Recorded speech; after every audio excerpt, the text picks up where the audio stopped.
Boa noite, meus amigos. Estamos aqui de volta. Como sempre, começamos esse programa invocando a Santíssima Virgem Maria, o Santo Padre Pio de Pietrelcina, para que roguem a Deus que nenhuma injustiça se cometa nesse programa. Falando em Padre Pio, daqui a pouco eu vou dar uma noticinha aqui a respeito. Mas queria começar aqui dizendo para vocês, recomendando que vocês dessem uma espiada no site do Farol da Democracia Representativa, é faroldemocracia.org. Tem lá um link chamado Material Didático para Download e Impressão, onde aos poucos estão descarregando lá um negócio chamado Curso de Atualização Política para o Liberal Democrata. Tem vários materiais muito importantes e valiosos. Não deixem de dar uma espiada lá. E agora respondi a uma carta aqui que eu recebi de um cidadão chamado André Lopes, que parece morar embora seja de Curitiba, parece morar no Canadá, porque o endereço é andrecuritiba@yahoo.ca. Eu vou ler a carta dele e em seguida fazer as observações. Não que a carta valha alguma coisa, mas porque é sintomática e típica de alguma maneira. Tenho ouvido suas acusações contra Barack Obama no Throat Speak. Entre outras coisas, você afirma que terroristas pagaram o curso dele na Harvard, que o seu histórico escolar está escondido. Parênteses, a Harvard não tem interrogação, você acha? Que o presidente do Irã diz que a eleição dele será o domínio do Islã na América. O senhor é vítima de pessoas que o acusam de ser sustentado por uma mão invisível da direita, o que não acredito. Porém, as suas afirmações contra o Obama acabam sendo tão levianas quanto, por não serem acompanhadas de provas, e custa acreditar que não haja nenhum órgão de comunicação de direita nos Estados Unidos que possa trazer isso à tona. É impossível, isto é, a Fox não levante essas questões e o senhor sim. O senhor pode apresentar algum site com reputação que apresente provas das acusações que o senhor faz? O senhor bem sabe que a internet está cheia de lixo, portanto, há sites falando bobagens para todos os lados. Inclusive, o senhor tem sido vítima disso. Sites como Obama Crimes, pelo próprio nome, já indicam por que existem. Quanto à inteligência do Obama, alguém que foi editor da Harvard Legal Review e foi professor de Direito da Universidade de Chicago tem plenas condições de escrever um livro. Eu não sou nenhum radical de esquerda ou de direita, mas acho que o senhor tem um nome a zelar e por isso lhe escrevo. E parece que o senhor está fazendo acusações sem provas, e isso acaba arranhando a sua imagem como filósofo. E bom, vamos ver aqui. Então, em primeiro lugar, é bom aproveitar essa carta para dar uns esclarecimentos. O meu critério na investigação desses fatos não é só um critério jornalístico. Eu uso todos os métodos que são, vamos dizer, aprovados em historiografia para a investigação dos fatos e a reconstituição do passado. Eu mesmo sou autor de um trabalho sobre isso, que é Metodologia nas Ciências Sociais. Lecionei várias vezes sobre isso e tenho alguma ideia de como se investiga. A primeira regra é o seguinte: o que sai na mídia ou deixa de sair não tem a mais mínima importância. Mídia é periferia da realidade. Os fatos mais importantes jamais saíram na mídia. Por exemplo, quando as primeiras pesquisas que resultaram depois na bomba atômica, jamais foram noticiadas. Noticiou quando explodiu a bomba atômica, 30 anos depois. Né? Os fatos importantes na área da ciência, sobretudo os fatos que dizem respeito à verdadeira luta pelo poder, que não equivale à concorrência eleitoral, mas a luta entre grandes grupos de influências, jamais sai na mídia. Porque se você quer entender o que está acontecendo, a primeira coisa é esqueça a mídia. Tá certo? Não a mídia em geral. Porque quem nunca trabalhou no jornal é gostado de ver um sujeito amador que não entende absolutamente nada de jornalismo. Né? Me cobraram aqui que as minhas palavras serão legitimadas por algum site de reputação ou por algum grande órgão de mídia. Né? O sujeito nem sabe como se faz um órgão de mídia. Digo, em primeiro lugar, um jornalista profissional está careca de saber que todo jornal ou noticiário de TV, em todo jornal ou noticiário de TV, só a parte ínfima é feita com material local, isso é dentro da própria redação. O grosso vem de agências de notícias, de centenas de agências de notícias de todo mundo. O jornal vai se limitar a selecionar aquelas notícias de acordo com a sua preferência e publicar. Então, em primeiro lugar, o jornalista profissional não se informa com material de jornal nem de noticiário de TV. Se informa com material de agência de notícias. Regra número 1. Tá certo? Segundo, esse material de agência de notícias tem que ser sujeito, evidentemente, a um exame crítico.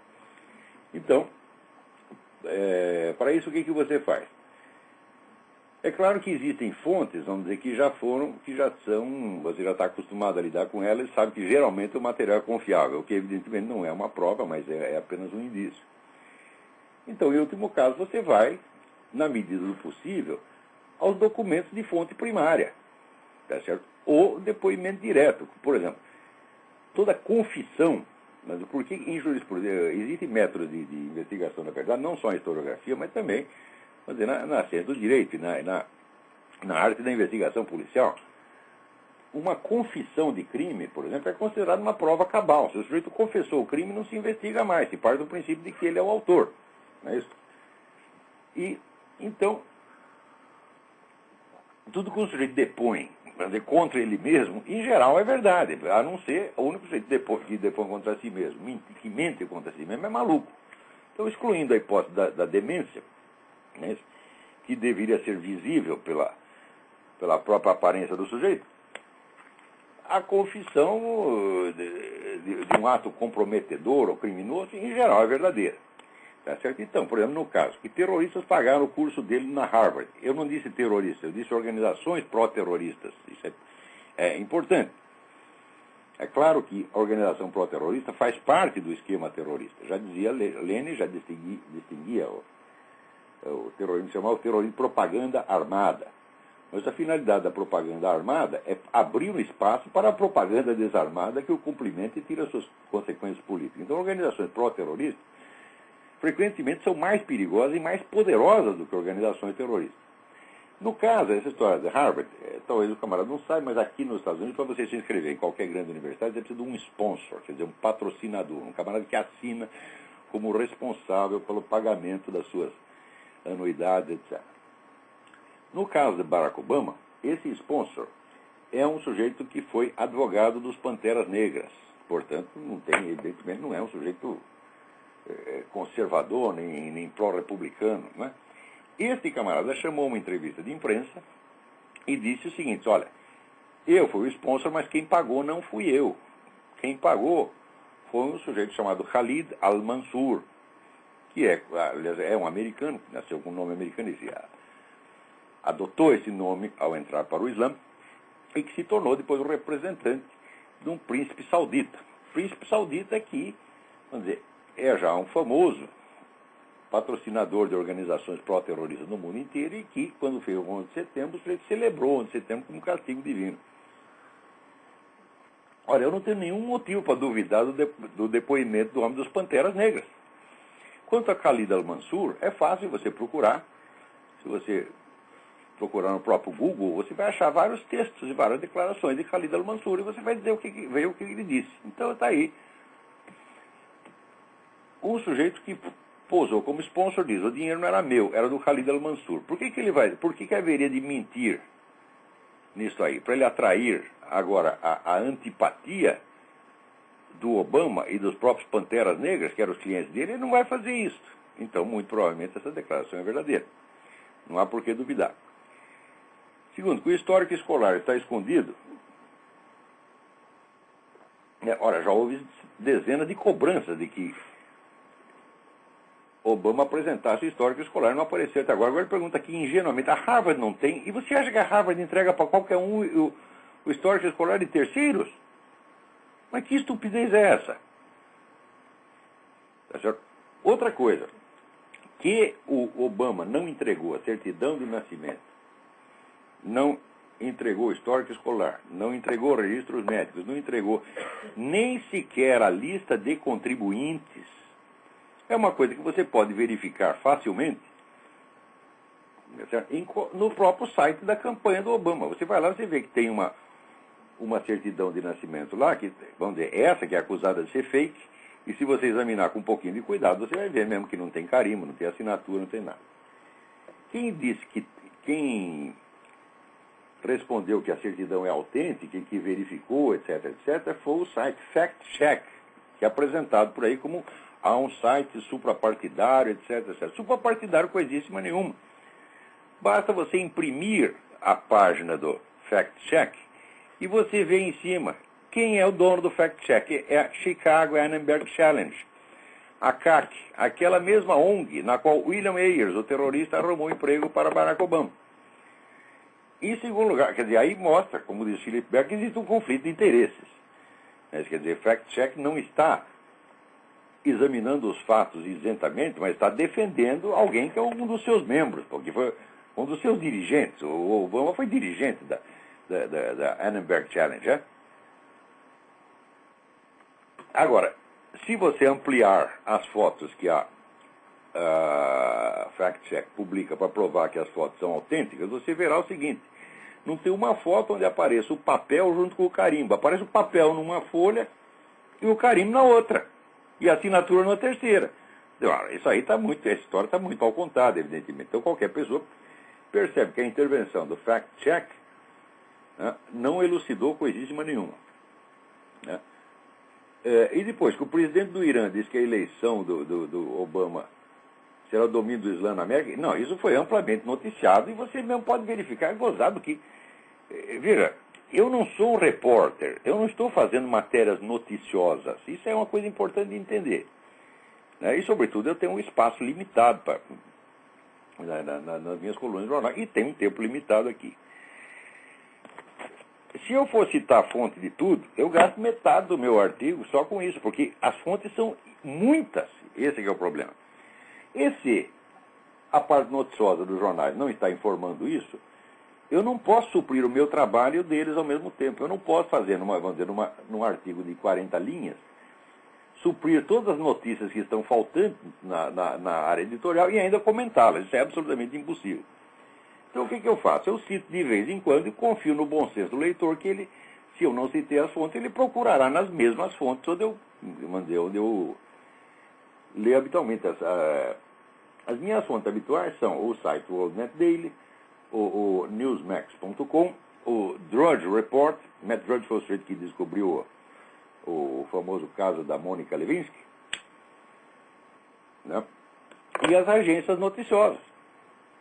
Se você não achar aí, é porque, se não tiver aí, eu cito a fonte, então. É fácil verificar essas coisas. Agora, o camarada veio me negar notícias negar fatos notórios, como, por exemplo, essa declaração do presidente do Irã. Essa declaração, ela não foi censurada em parte alguma. Ela apareceu em vários jornais. Apenas não apareceu com o devido destaque. E as pessoas se recusam a ver nisso qualquer indício a respeito do Obama. Dirão assim: o coitado do Obama não tem nada a ver com o que o Ahmadinejad disse. É mais ou menos como o caso da Acorn, né? Que está distribuindo aí milhões de títulos de eleitor falsos, já tem processo movido pelo Partido Republicano. E o pessoal diz: então o Obama não tem culpa de que a Acorn tenha decidido ajudá-lo ilegalmente. Tá certo? Então o Obama nunca tem culpa de nada que se faz em favor dele, né? Essas coisas não é para você decidir de antemão, é para você investigar. Por exemplo, quando ele disse que não tinha nada a ver com a Acorn, que nunca trabalhou na Acorn, ele mentiu, porque isso aí já tem na internet até as fotos dele lá dando lições como instrutor da Acorn, né? Agora, o curioso é dizer, não acredito que não haja nenhum órgão de comunicação de direita nos Estados Unidos que possa trazer isso à tona. E primeiro, que órgão de comunicação de direita? Grande órgão de comunicação de direita não existe nenhum. A Fox News não é de direita, né? A Fox News pertence ao Rupert Murdoch, que tem jornais de esquerda no mundo inteiro. E aqui ele consentiu, no máximo, por causa de uma equipe que já estava lá na Fox News, ele consentiu, no máximo, em fazer um meio a meio. Tipo assim, Sean Hannity e Larry Combs. É meio direita, meio esquerda. Isto, para o padrão atual americano, já é direitismo excessivo, né? E a Fox News, se você acredita, vamos dizer, que a Fox News é uma organização de direita, você já está completamente fora da realidade. Você vê, no caso, por exemplo, do Philip Berg, o único jornal de uma certa importância que noticiou o processo foi o Washington Times. O Washington Times é tido como uma encarnação mesma do direitismo. É tido, vamos dizer, pela esquerda. Porque quem é conservador sabe que o Washington Times vai deixar muito a desejar. Ele pode ser um órgão pró-republicano, mas republicano é uma coisa, conservador é outra, completamente diferente. conservadores são uma ala dentro do Partido Republicano, uma ala bem caracterizada. Por exemplo, você sabe, para saber o que pensam os republicanos, você tem que acompanhar o CEPAC. O CEPAC é o Congresso Anual dos Conservadores, dos Republicanos Conservadores. Eles são uma ala, existem outras, tá certo? E o Washington Times pode ser vagamente favorável ao Partido Republicano, porém jamais a essa ala conservadora, tá certo? Como é que o Washington Times noticiou o caso? Noticiou dizendo, isso aí são rumores que correm pela internet, né? E está bem provado que Obama nasceu nos Estados Unidos, e como prova eles alegam o quê? O página do fact-check. Isto o Washington Times. O processo do Berg só é mencionado nas duas linhas finais, como se fosse apenas um rumor a mais, e não se dá a informação essencial. O fato de que haja um processo em si mesmo não quer dizer nada. Tá certo? O processo, vamos dizer, aliás, o processo não está acusando Obama de nada. Você vê que é um processo civil e não criminal, e o processo apenas solicita que ele apresente a sua certidão de nascimento original. Só isso. É um processo para ter uma declaração que o juiz intime o Obama a apresentar a sua certidão de nascimento. Ora, se o Obama, exibiu a sua certidão de nascimento no site da campanha, por que ele não pode mostrar para um juiz também? O que tem de mais? Né? Então, o processo não visa aprovar nada e não precisa provar nada. O processo é apenas para solicitar que apresente o documento.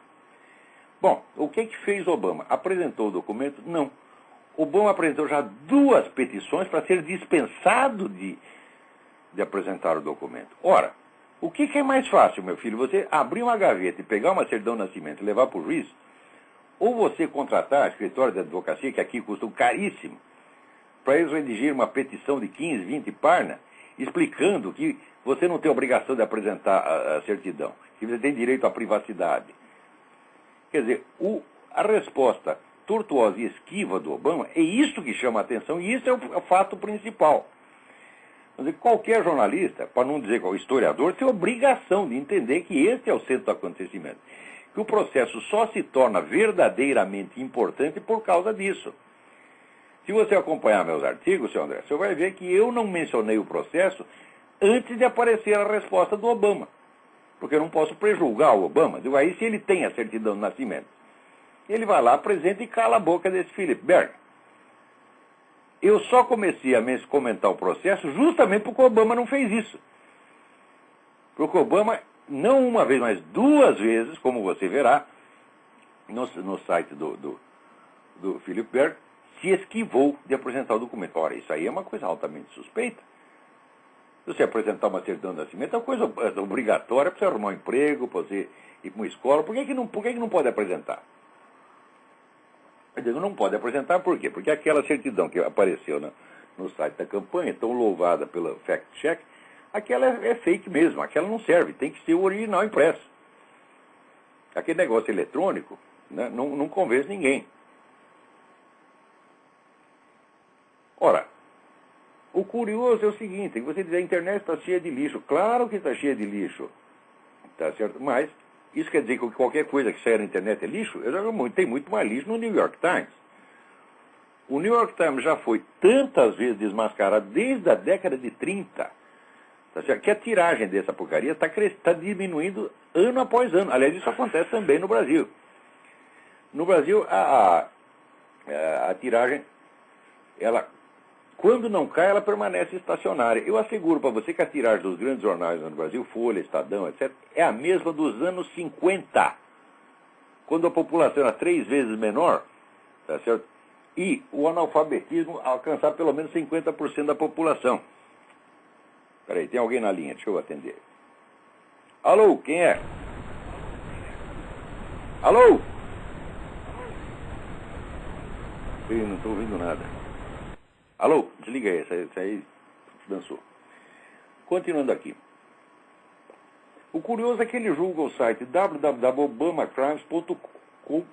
O próprio nome já indica. Peraí. Obama Crimes é o nome do site do Sr. Philip Berg. No site do Sr. Philip Berg estão os documentos oficiais do processo. A petição inicial que ele apresentou e as duas defesas do Obama. Isso são documentos de fonte primária, meu filho. Se existe um site que é confiável, é obamacrimes.com. Porque ele tem apenas a reprodução e, vamos dizer, o relatório do processo. Isso é muito mais confiável do que a mídia americana inteira. Documento de fonte primária é assim, coisa final em história, tá entendendo? Ora, quer dizer que, indo lá e lendo a defesa do Obama, lendo a petição inicial não quer dizer nada, porque o próprio Philip Berg não está afirmando isso aí. Ele diz, eu quero que o Obama venha e me desminta, que ele me apresente os documentos.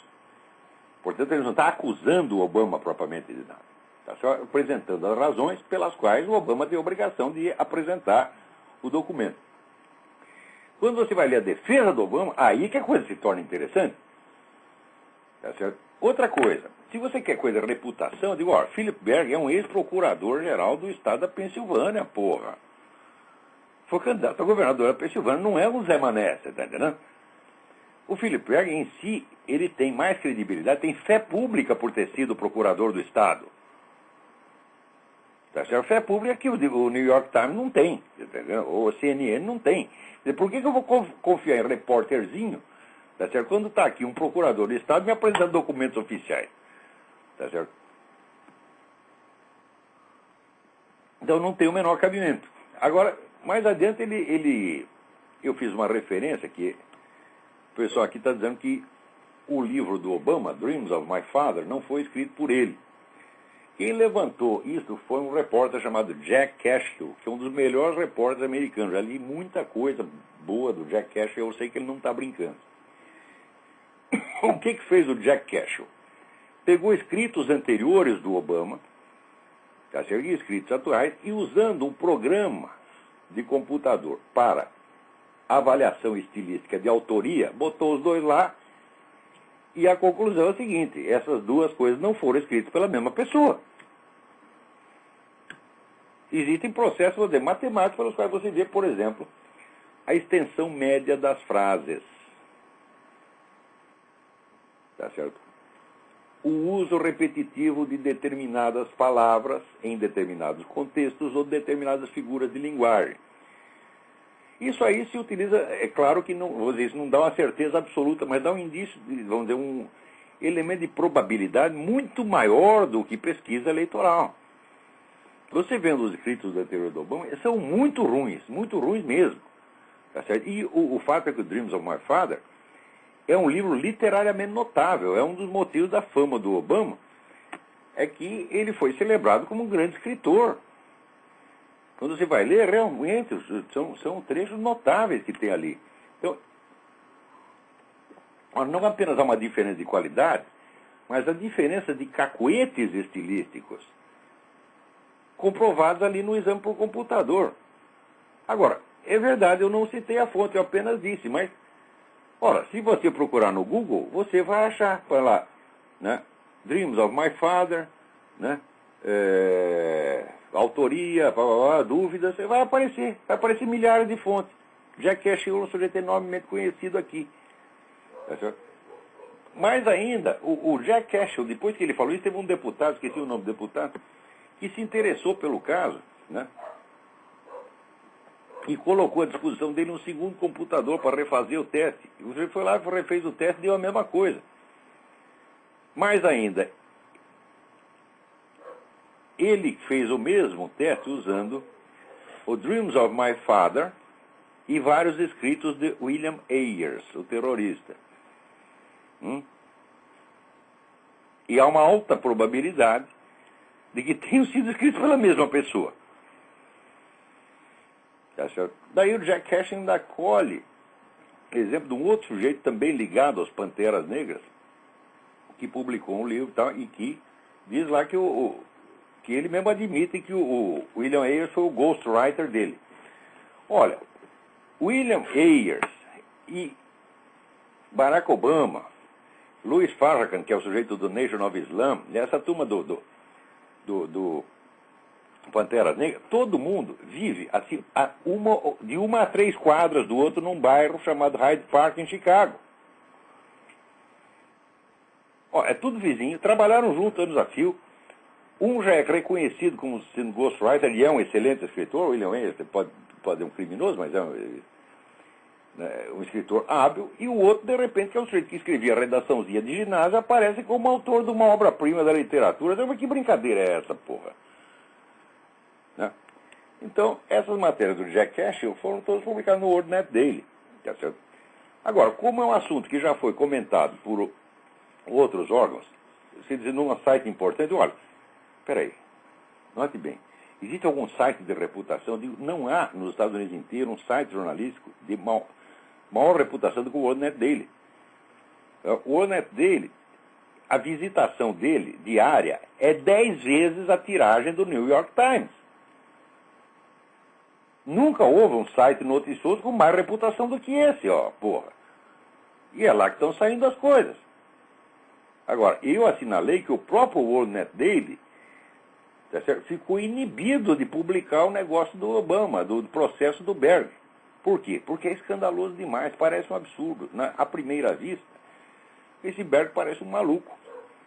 Agora, digo, olha, meu filho, você quer saber como é que se julga credibilidade de uma coisa? Eu tenho um livro sobre credibilidade, chama-se Aristóteles em Nova Perspectiva, a Teoria dos 4 Discursos. Tá certo? Desde Aristóteles, você sabe que existem 4 níveis de credibilidade. O primeiro é uma coisa ser meramente possível, como por exemplo, diz, olha, existe vida em Marte. Eu digo, bom, é possível, não tenho a menor ideia. O segundo nível, verossimilhança. Verossimilhança é aquilo que parece verdadeiro, que parece com o que já acontecia antes. O terceiro nível é probabilidade, quer dizer, quando você consegue, vamos dizer, mais ou menos quantificar a probabilidade com que uma coisa vai acontecer. Tá certo? Ou a probabilidade ou razoabilidade. E o quarto é certeza absoluta, como por exemplo, 2 mais 2 é 4. Né? Ora,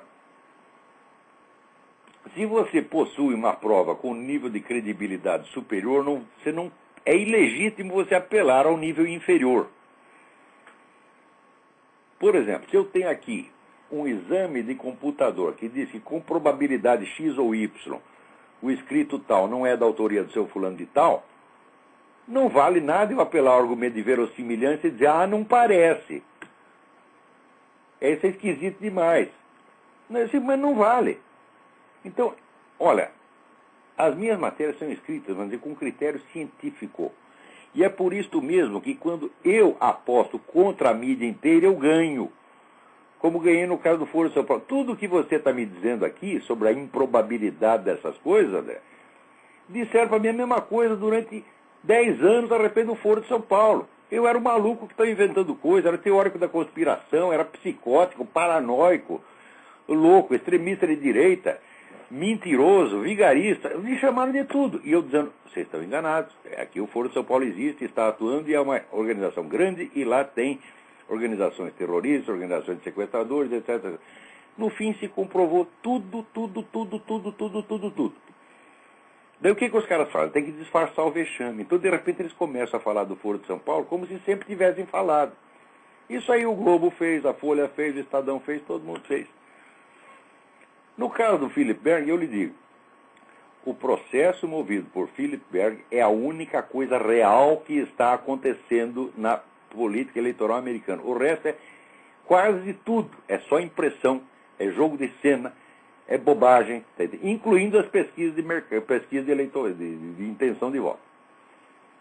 Tá certo?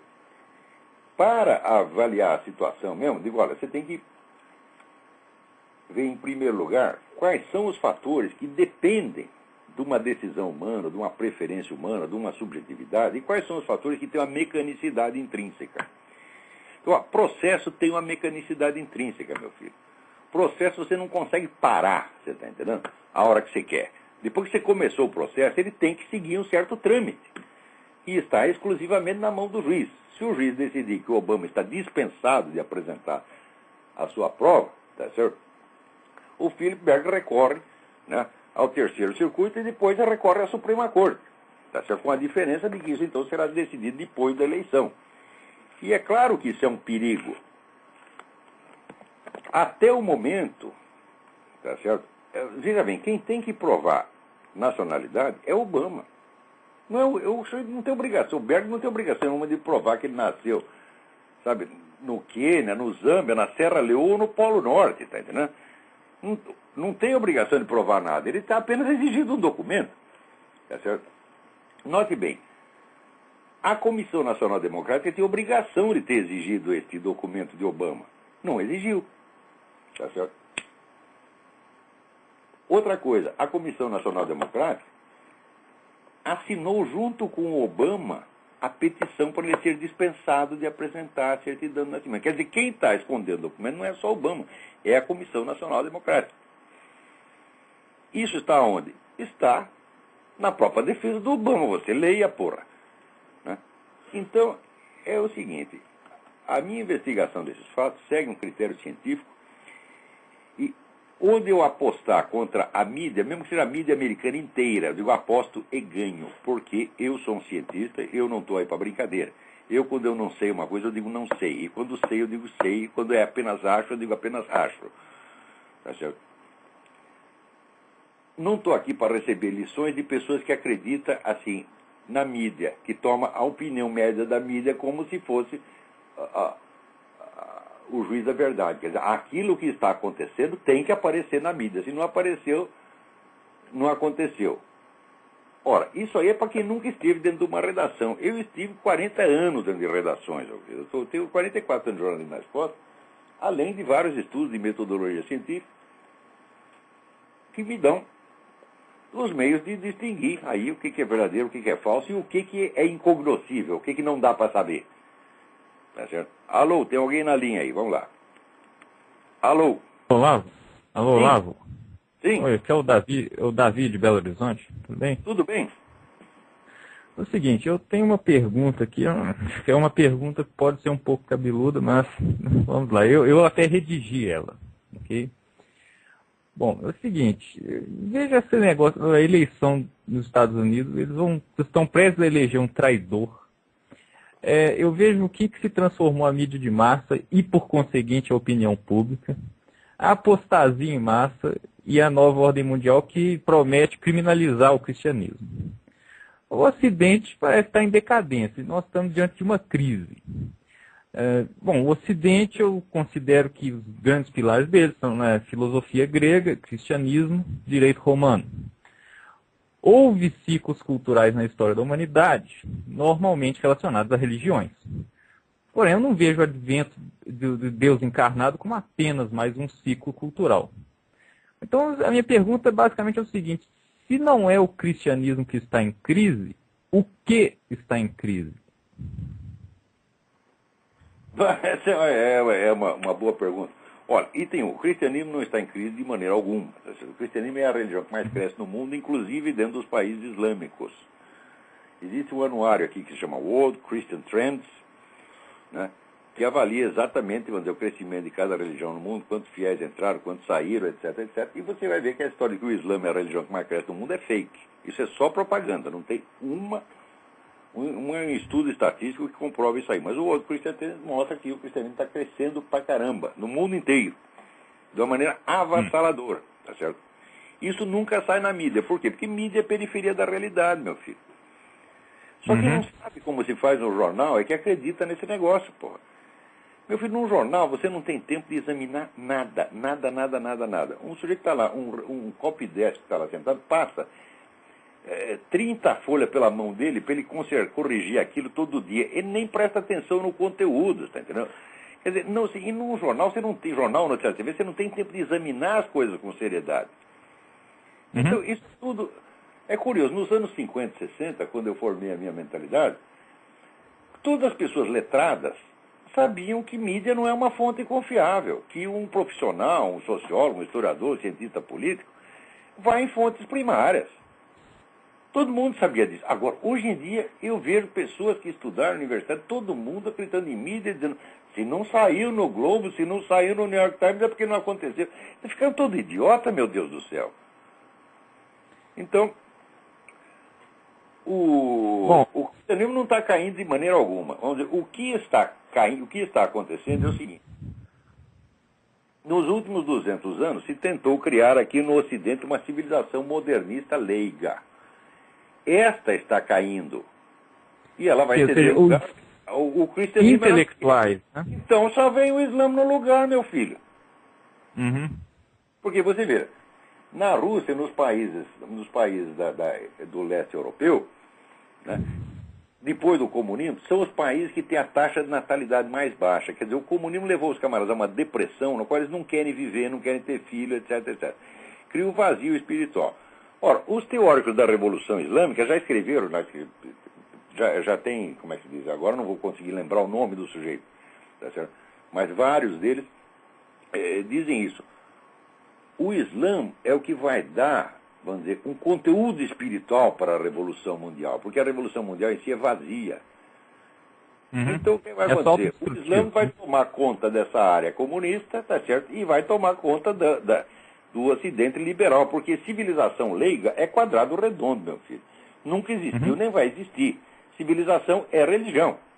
Onde você não tem religião, não tem civilização. Você tem, vamos dizer, o que acontece é que 2000 anos de história do cristianismo possibilitam que, no fim, nas etapas finais, haja um simulacro de civilização se apoiando em resíduos de valores cristãos consolidados. Mas isso dura pouco. Logo cria um vazio e vem o Islã e toma tudo. E esse pessoal liberal modernista não tem fibra para reagir ao Islã. Por quê? Porque eles são mentalidades incertas, mentalidades puramente negativas, tá entendendo? Não tem valores positivos nos quais se afirmar. Então o Islã tem. O Islã não é revolucionário. O Islã é um princípio de ordem. É um princípio de ordem que você pode achar detestável, porque é totalitário, é isso, é tudo bom, mas é uma ordem. Então, entre a desordem total e a ordem vai predominar o que? A ordem islâmica, porque a cristã eles não querem mais. Então fica assim, o Islã é uma espécie de plano B, você está entendendo? Quer dizer, meu filho, você não aceitou a escola Risonho e Franca, então tu vai para a FEBEM. É o que vai acontecer. O Islã é a FEBEM da Europa, tá entendendo? Uhum. Quer dizer, você não aceita. Por exemplo, você não aceita confessar seus pecados de vez em quando, né? Pedir para Jesus Cristo te perdoar, limpar teus pecados. Então vem aí o Ayatollah, vai vestir sua mulher de burca, né? E vai fazer você ajoelhar 5 vezes na direção da Meca. E assim por diante, pô. Não pode comer isso, não pode comer aquilo, né?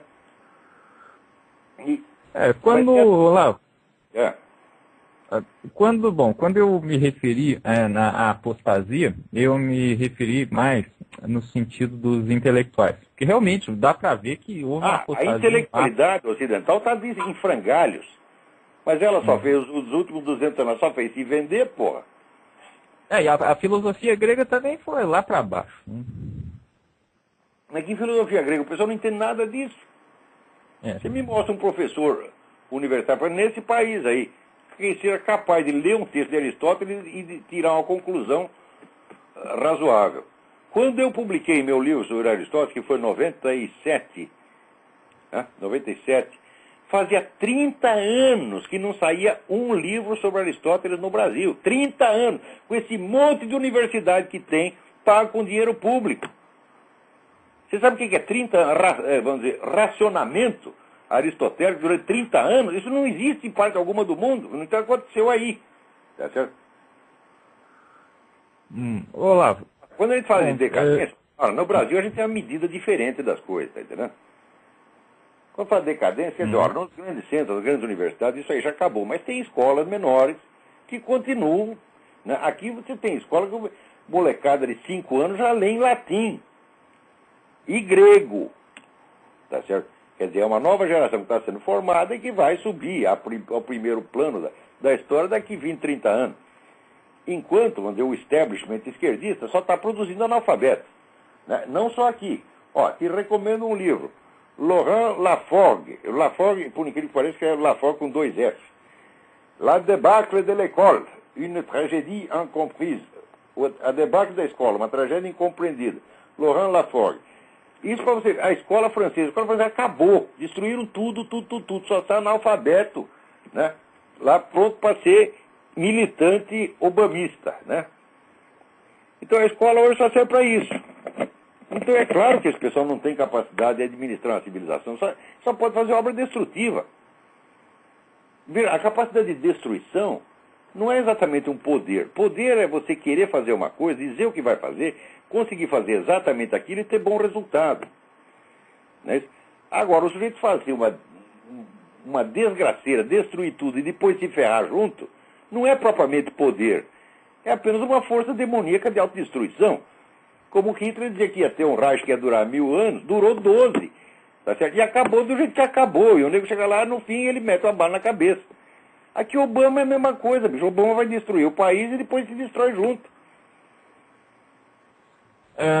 Isso não é realmente o poder. A gente tem uma concepção muito grosseira do que seja o poder. O poder tinha Moisés. Moisés, 5.000 anos atrás, deu umas ordens para os caras. Vocês fazem assim, assim, assim. Até hoje está obedecendo igualzinho. Isso é poder, meu filho. Poder é atravessar o tempo. Sobreviver ao tempo e vencer o tempo. Isso é poder. Agora, você destruir tudo e se ferrar junto, lá é poder, pô. Bom, Olavo, bom, finalmente aqui,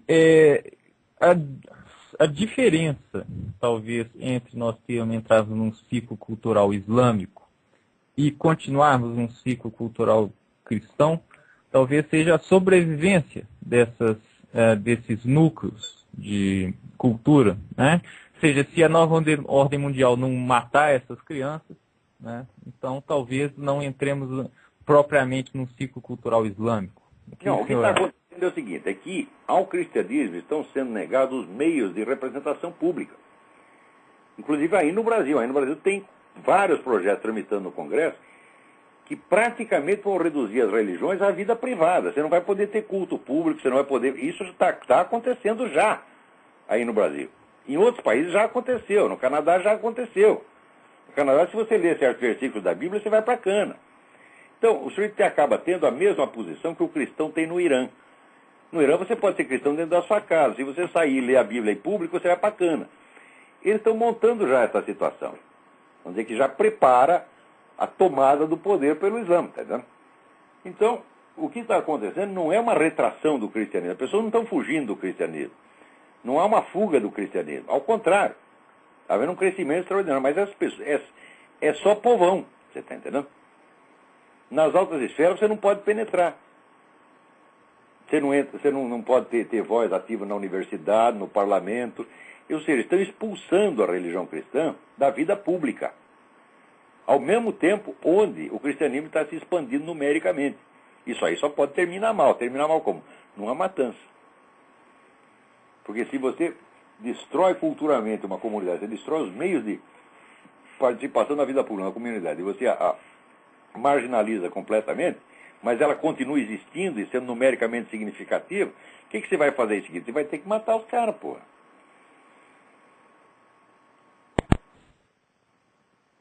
Sim, então, digamos, mas e se um Stalin aparece no Ocidente e mata, casa com os cristãos em si, ou seja, matar os caras mesmo? E aí o que acontece? Matar cristão nunca adiantou nada. Bom, realmente. Isso, mais mata, mais aparece. Isso aí.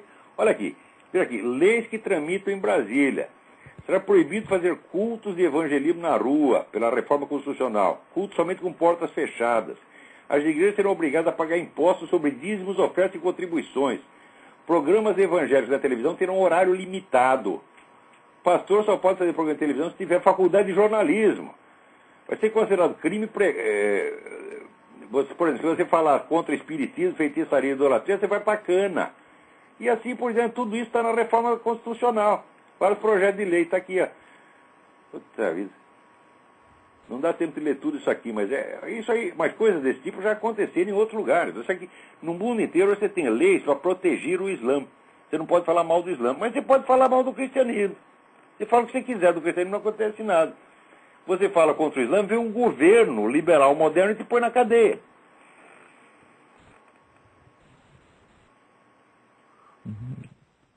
Bom, eu acho que é isso então. Fila aí esperando para falar.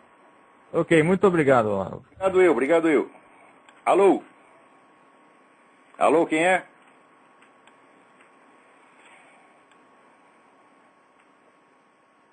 Bom, aqui temos uma carta muito interessante.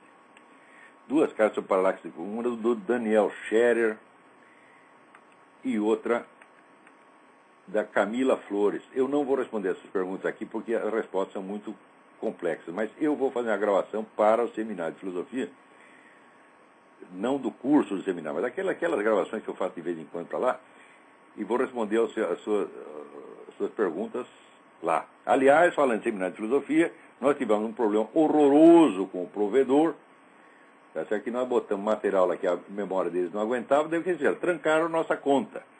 E não só trancaram nossa conta, como bloquearam o acesso ao nosso próprio material, de maneira que não podiam pegar aquilo para migrar para outros sites. Foi só hoje que conseguimos. Quer dizer, isso é uma sacanagem, uma filha da putice, né? Tem que processar essa porra desse site. Agora, fica difícil processar, porque o seminário, a sede do seminário é aí. Eu estou aqui, né, e o provedor também parece que é daqui. Isso é uma sacanagem muito grande, mas graças a Deus já foi superado, já voltamos ao funcionamento normal, tá certo? Então, por favor, visitem lá o site www.seminariodefilosofia.org. E eu espero que até a semana que vem, ou se não for a semana que vem, daqui 15 dias, eu dou uma resposta para vocês lá. São cartas muito boas. Parabéns, Daniel Scherer e Camila Flores, pela sua pergunta. Mostra que vocês estão estudando mesmo, estão fazendo esforço para entender. Tá certo? É a coisa, no Brasil, o sujeito quer entender. O brasileiro tem um compromisso sacrossanto de não entender porra nenhuma. Ele é fiel a isso, né?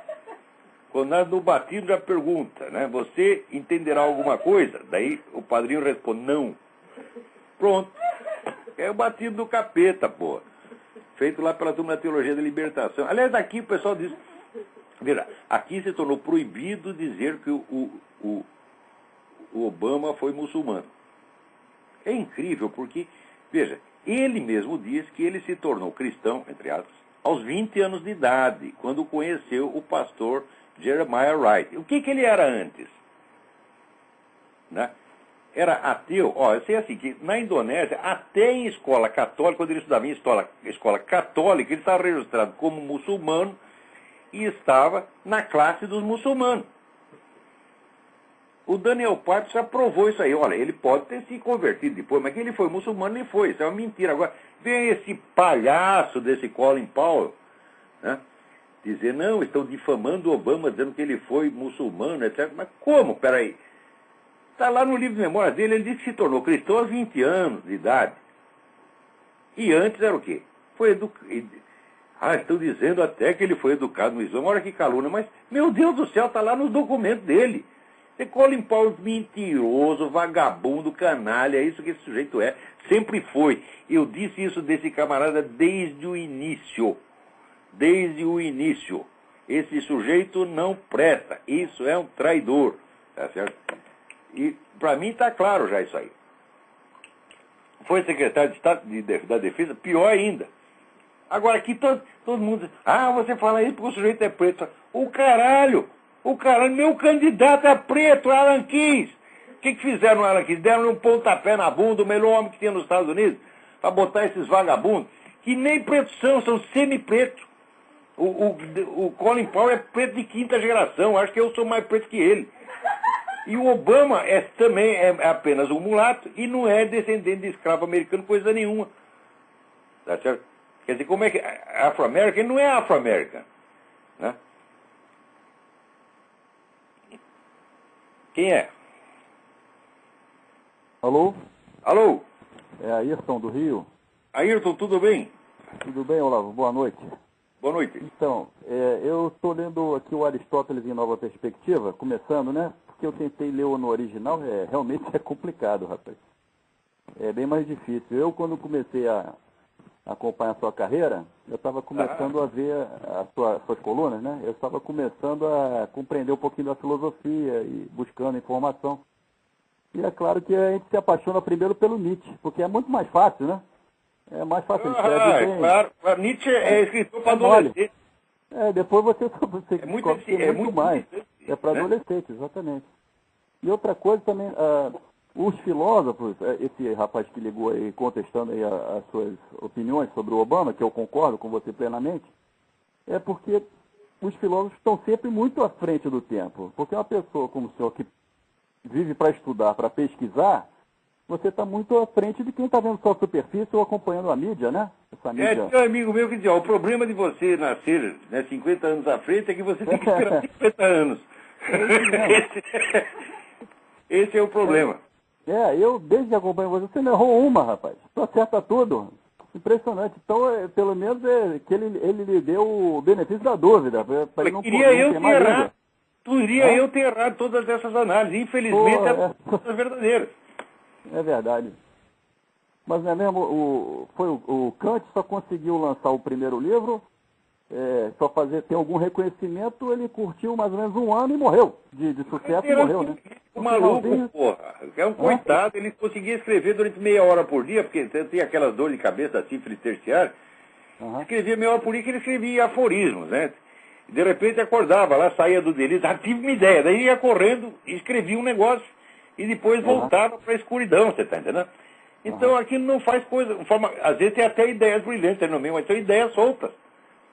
Né? O Eugen Fink, que foi secretário de Edmund Husserl, um homem de altíssima competência, né, falou, não, eu vou ler todo o livro do Nietzsche e vou reduzir aquilo a um sistema, eu quero saber qual é a coerência do sistema do Nietzsche, né, qual é a unidade. Né? Sabe o que aconteceu? Ele achou 4 sistemas diferentes. Tá entendendo? E o Nietzsche jamais chegou a conclusão sobre isso. Um amigo meu tinha me falado. Eles leem bastante confuso e eles dizem que isso é fecundo. É fecundo, um monte de ideia errada. Né? Eu concordo com o senhor. A humanidade atingiu um grau de evolução tal, é por causa da religião. Né? Que deu o norte moral, ético, espiritual, esse vazio interior. As pessoas ficam procurando o sentido da vida quando ela está na própria religião há milênios, né? E aí vem o Nietzsche e de uma hora para outra tira isso, subtrai. O cara pira. A Igreja Católica ela teve uma luta de milênios para acabar com a escravidão. A escravidão romana era um negócio horroroso, porque o escravo não tinha sequer direito de ter família. Na hora de procriar, juntava um bando de homem, um bando de mulher, era uma suruba assim de 500 pessoas de um lado, 500 do outro. Era um Maracanã. Tá entendendo? E daí todo mundo comia todo mundo, né? Aquele negócio que nem do português, me passaram a mão na bunda, não comi ninguém, aquele negócio horroroso. E daí ninguém sabia quem era o filho, e, portanto não tinha família, não tinha herança, não tinha nada. Era tratado que nem bicho. A igreja, depois de muitos séculos de luta, conseguiu assegurar que eles tivessem o direito de casar, ter filho e ter sua propriedadezinha. Uma coisa maravilhosa. Mas ainda não estava bom, ainda continuou lutando. Foi o cristianismo que extinguiu a escravidão no mundo. No Islã tem escravidão até hoje. É legítimo no Islã a escravidão. Agora os caras ficam inventando aí que foi Stalin que libertou os escravos, foi Fidel Castro. Na União Soviética só tinha trabalho escravo, era só trabalho escravo. Se você não tem o direito de escolher seu emprego e o lugar onde você trabalha, é trabalho escravo, porra. Na China é trabalho escravo. Na China hoje em dia é trabalho escravo, porra. Claro, a China é 100% trabalho escravo. Não tem direito a fazer greve, não tem outro jornal, não tem como contestar, não tem nada. Quer dizer, eu querem jogar a religião pela janela, olha, tem uma religião que é doce, macia, etc, etc. Tem outra que é durona, é porrada na cabeça, que é o Islã. Você imagina, olha, o George Soros dizia o seguinte, olha, esse negócio de você achar que você é Deus é uma doença, mas eu já estou me acostumando com a ideia. Então, se o George Soros pode pensar isso, você durante 2 minutos, imagina... O Lula também. O Lula também. O Obama aqui, também, chamou ele de Messias. Tem uma outra admiradora dele que chamou ele de meu Jesus. Agora, ele, muito modestamente, ele disse a seguinte frase: contrariamente ao que diz a opinião popular, eu não nasci numa manjedoura. Já pensou se ele não dissesse? Né? Agora, se o Obama pode brincar, eu também posso. Eu vou imaginar que eu sou Deus. Então tem lá uma religião, o cristianismo. Né? Eu mandei meu próprio filho para sacrificar para os caras. Bom, agora, a segunda que está prevista na Bíblia, preste bem atenção. Né? Ninguém pode negar totalmente as origens divinas do Islã, porque ela está anunciada na história de Abraão. Quando Agar vai para o deserto, e o menino está chorando porque não tem água, né? Daí Deus anuncia, não fique perturbado, que vai nascer dele uma grande nação. Nação não quer dizer nação no sentido moderno, jurídico, quer dizer nação, quer dizer um povo em torno de uma religião. Então, o Islã está previsto na Bíblia, claro que está. Agora, o Islã é o plano B. E também avisa o seguinte, que o Islã seria como um jumento selvagem. tá certo? Então, ó, você não quer aqui a religião do cordeiro, manso, pacífico, tem a religião do jumento selvagem que vai te dar coisa na bunda. É na marra. Na marra, e você vai ver o que é bom para tosse. É o que a escolha que a humanidade imbecil está fazendo. É. Olavo, você tem toda a razão. Eu vou desligar agora, que eu estou fazendo interurbano, e eu ainda não trabalho, não estou mamando nenhuma teta do governo, como esses petistas safados. Então tem que desligar aqui para economizar. Trabalhar, você vê que coisa horrorosa. Pois é, nós capitalistas a gente tem que trabalhar, bicho. É que nem Obama jamais trabalhou. Obama jamais teve um emprego, rapaz. É verdade. Vai ter que arrumar a ONG do Obama. O Lula ainda trabalhou de operar 2 anos. O Obama nem isso. Ele já foi direto para a ONG, para cavar dinheiro, cavar verba pública. É um negócio incrível. Posso deixar uma pergunta no ar aí? Deixa. O que gostou da visita do Champagne ao babaca do Hugo Chávez? Por que o Centeno vai falar com a oposição, com o líder estudantil que está perseguido pela ditadura chavista, né? Ele não pode ver um ditador que ele fica de pau duro, rapaz. É um negócio impressionante. Esse menino não tem jeito. Mas olha a cara dele. Você já viu bem a cara do Champagne? Pô. Deve ser esquisito, hein, rapaz? Eu acho que é bom, tem algum problema aí, hereditário, sei lá o quê. Tá bom, agora, rapaz. Fica com Deus aí. Vou acompanhar o programa aqui. Obrigadão. Aqui, antes de eu atender, a Priscila Hoffman pergunta se eu conheço o livro Verdade Absoluta, Libertando o Cristianismo e seu Cativeiro Cultural, de Nancy Pearcey. Conheço o livro, acho admirável, leitura obrigatória. Agora ela diz, só fiquei com dúvida quando diz que a Nova Era vem do neoplatonismo de Plotino. Isso, de fato, é um detalhe errado, mas isso não é importante no livro, né? As origens históricas do negócio não é o campo da Nancy Pearcey. Leiam esse livro, se puder. Verdade Absoluta, Libertando o Cristianismo e seu Cativeiro Cultural. Nancy Pearcey, P-E-A-R-C-E-Y. Alô, quem é? Alô, nós temos 1 minuto aí. Olá, boa noite. Boa noite, tudo bem? Boa noite, é o Ricardo. É o Ricardo, Colômbia, Carolina do Sul. Tudo bem? Eu ouvi você... Tudo bem. Sou seu fã. Eu ouvi você falando a respeito do Colin Powell. Mas você não sabe, eu estava assistindo semana passada na própria Fox a declaração do John McCain quando alguém num evento de campanha dele falando que estava com medo do Obama, scared, ele falou, não, eu me lembrei de você. Eu falei, não, mas ele é um homem decente, não sei o quê. Você não parece que o cara passou 10 anos no Vietnã. Provada, é apoiado por todos os inimigos dos Estados Unidos e você desconfiar dele é racismo. O cara passou 10 anos no Vietnã combatendo comunista e foi prisioneiro de guerra, e na hora que ele tem oportunidade que fala... Mas agora tá velho e broxa, pô. Agora não adianta mais. Mas assim não dá, assim não tem jeito, né? Não, e o John McCain nunca foi um conservador. John McCain é o que eles chamam liberal republican. Ele parece muito mal um democrata do que outra coisa. Mas quando escolheram o John McCain, em vez de escolher os outros, já decidiram que era para levar porrada. O John McCain está querendo entrar nessa luta com as 2 mãos amarradas, tá certo? E ainda dando vantagem para o adversário. Eu ouvi isso, eu fiquei, meu Deus do céu, assim não tem jeito. De qualquer maneira, muito obrigado, parabéns. No Diário do Comércio, que chama o Candidato do Medo, você vai estar tudo explicado lá por que essa merda está acontecendo. Agora, para não dizer que está tudo mal, vejam vocês. Abriram o túmulo do Padre Pio 40 anos depois da morte dele. O corpo está intacto. Olha, esses fenômenos, por exemplo, a grande mídia não destaca. Ela até noticia um pouquinho, como se fosse um nada. Ora, esta notícia, tá certo? Arrebenta com toda a cultura moderna, só esta. Mesmo que fosse o único santo que tem o corpo incorruptível depois de 40 anos, isso já bastaria para estuporar com toda a cultura moderna. Porque esse fato você não tem explicação, mas ele acontece. Tá certo? E isso é uma prova que a Igreja Católica não está brincando com os ensinamentos dela. O que ela diz acontece. Quer dizer, pensem nisso, minha. No YouTube tem, você procura lá, Exumação del Padre Pio, exumação, e tem um H depois do X, exumação. Vocês vão achar, lá tem vários vídeos sobre isso. Então, o grande Padre Pio, que foi beatificado, foi canonizado beatificado não, foi canonizado pelo João Paulo II, ainda está, depois de morto, ainda está dando a sua mensagem, tá certo? A sua mensagem de caridade, amor, de salvação. Vão lá e vejam isso. Esta notícia vale mais do que tudo que saiu na CNN, na Fox News, no New York Times, nos últimos 40 anos. Isso é mais importante do que tudo, porque isso diz respeito, vamos dizer, ao destino do ser humano depois da morte.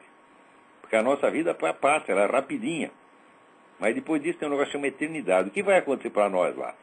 Está aí o Padre Pio, depois de morto, respondendo. Então, até a semana que vem. Muito obrigado a todos.